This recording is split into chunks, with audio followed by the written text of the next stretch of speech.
최근 파리 생제르맹으로 이적한 이후 높은 관심을 받고 있는 이강인 선수인데요. 여기까지 온 것은 가족의 사랑과 헌신을 빼놓을 수 없다며 특집 보도한 사실이 재조명되고 있습니다. 여기에 스페인 마르카는 파리 생제르맹의 이강인이 두 번째 집으로 여기는 마요르카에서 며칠간 휴가를 즐기기 위해 팔마에 도착했다. 클럽의 허가를 받아 마요르카 훈련장에서 운동할 것이다라고 보도했습니다. 이강인에게 마요르카는 특별한데요. 유스 시절부터 몸 담았던 발렌시아에서 푸대접을 받으며 방출된 상황에 손을 내밀었던 구단이 마요르카였습니다. 마요르카에서 첫 시즌은 주전과 후보를 오갔지만 두 번째 시즌부터는 에이스로 자리 잡았습니다. 2022년도 시즌 라리가 36경기에 나서 6골 6도움을 기록하며 활약했고 2022 카타르 월드컵에서도 깜짝 활약을 펼치며 단숨에 스타가 됐습니다. 마요르카는 한국 팬들의 뜨거운 관심에 홈 경기를 대부분 낮 시간에 치렀고 한국 팬들의 마요르카 홈 경기 방문은 스페인 내에서 화제가 되기도 했습니다. 최고의 한 해를 보낸 이강인은 프랑스 명문팀 PSG의 부름을 받았습니다. PSG는 이적료 200만 유로 약 310억 원을 투자할 정도로 이강인의 재능을 높게 샀습니다. 첫 시즌 활약도 기대 이상이었습니다. 이강인은 자신의 장점을 보여주며 모든 대회 5골 5도움으로 시즌을 마쳤습니다. 프랑스 리그앙 우승과 더불어 트로페 대 샹피용, 쿠프 드 프랑스 우승으로 상관왕에도 성공했습니다. 이강인은 시즌 중에도 마요르카를 방문하는 등 친정팀에 대한 애정을 보인 바 있습니다. 11월 카디스와 라리가 경기를 보기 위해 마요르카를 찾았습니다. 이 매체에 따르면 마요르카 팔마에 위치한 집도 구매했습니다. 원할 때마다 자유롭게 마요르카로 돌아가 휴식하기 위함으로 여겨지고 있습니다. PSG 이적 후에도 마요르카에 대한 감사를 공개적으로 전한 바 있습니다. 이강인은 PSG 공식 유튜브 채널에서 마요르카에 대한 애정을 밝히기도 했었는데요. 그는 코칭 스태프와 모두에게 감사한다. 잔류에 성공한 첫 시즌은 매우 특별했다. 그 다음에는 9위를 차지했다. 정말 도움이 될 수 있다는 걸 보여준 해여서 굉장히 특별했다. 죽을 때까지 감사해야 하는 클럽이다라고 말했습니다. 지난 스페인 라리가 30라운드 헤타페와의 홈경기에서 첫 멀티골에 성공한 뒤 내보인 세리머니는 누나를 위해서 했을 정도다. 이강인은 누나가 멀티골 넣으면 하라고 했던 세리머니다라고 말하며 큰 관심을 받기도 했습니다. 2019년 U-20 월드컵 결승전을 앞두고 참석한 기자회견에서도 부모님도 누나들도 저 때문에 희생해 주신다. 이렇게 좋은 자리에 있고 활약할 수 있는 것은 가족들과 옆에서 많이 도와주시고 응원해 주시는 분들 덕분이라고 했었는데요. 그의 말대로 2011년 온 가족은 이강인의 선수 생활을 위해 스페인으로 건너갔습니다.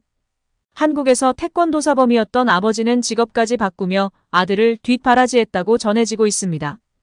이강인은 과거 대한축구협회 기술리포트와의 인터뷰에서 부모님이 함께 계셔서 음식 적응 등의 문제는 없다. 김치찌개, 된장찌개를 맛있게 끓여주신다. 제가 곰탕을 엄청 좋아해서 항상 해달라고 떼를 쓴다고 말하기도 했습니다.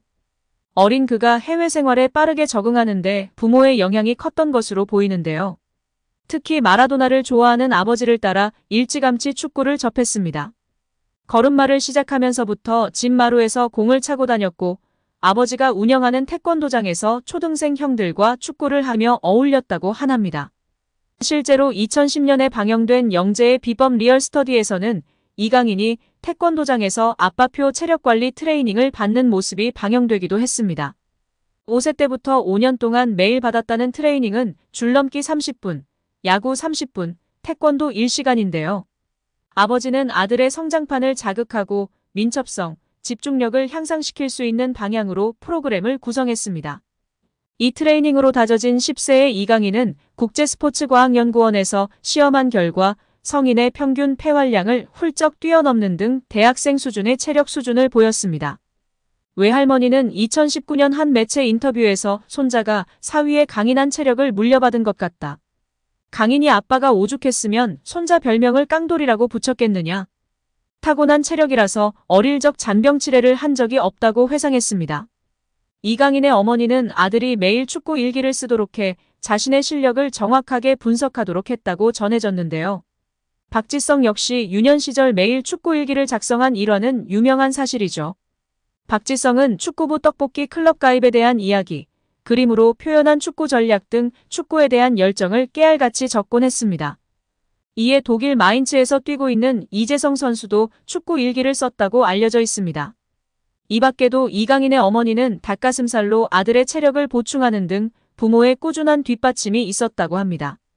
또한 14세 연령에서 이강인을 지도한 경험이 있던 발렌시아 아카데미 인터내셔널 담당자 토니 나바로는 이강인은 11세에 들어왔지만 수준은 이미 13세에서 15세 수준이었다. 이강인은 이미 어린 시절부터 다른 레벨의 선수였다. 무조건 프로 선수가 될 제목이었으며 항상 또래들보다 더 높은 위치였다. 고 발언했습니다. 또한 전 발렌시아 유스 코치이자 현 바르셀로나 유소년 디렉터인 모촐리는 이강인이 다른 유소년 선수들과 입단 테스트를 받으러 왔을 때 엄청난 선수가 있다는 것을 알게 됐다며 어린 시절부터 눈에 띈 이강인의 남다른 재능을 극찬했습니다. 이어 그는 이강인은 정교하게 볼을 다룰 줄 알며 손보다도 정확한 발을 지녔다. 이강인의 볼을 뺏는 일은 무척 어려운데 턴 동작이 훌륭하며 볼 간수 능력도 매우 탁월하기 때문이다. 여기에 창조성도 지녔다. 그리고 무엇보다 5만여 명의 팬들이 모인 메스타야에서도 침착함을 유지하면서 맡은 일을 해낸다. 선택된 선수들만이 해낼 수 있는 능력이다라며 세계적인 선수가 될 자질을 지녔다고 강조했습니다. 나는 이강인으로부터 전 맨시티의 다비드 실바와 비슷한 모습들을 봤다. 경기 스타일, 신체 조건 등이 그렇다. 그리고 진심으로 실바의 레벨까지 도달할 수 있을 거라 믿고 있다. 그러기 위해선 지금까지 해낸 일들을 꾸준히 유지하면서 훈련과 경기에서 모든 것들을 흡수하고 배워야 한다며 꾸준히 노력한다면 실바 같은 세계적인 선수가 될 것이라고 전망했습니다. 또한 그는 이강인이 특히 경기에서 보이는 투쟁심이나 경기 전반을 풀어가는 방법이 눈에 띈다며 플레이메이킹 능력을 칭찬하기도 했습니다. 여기에 방송인 파비앙이 라디오스타에 나와 했던 말도 팬들의 관심을 받았는데요.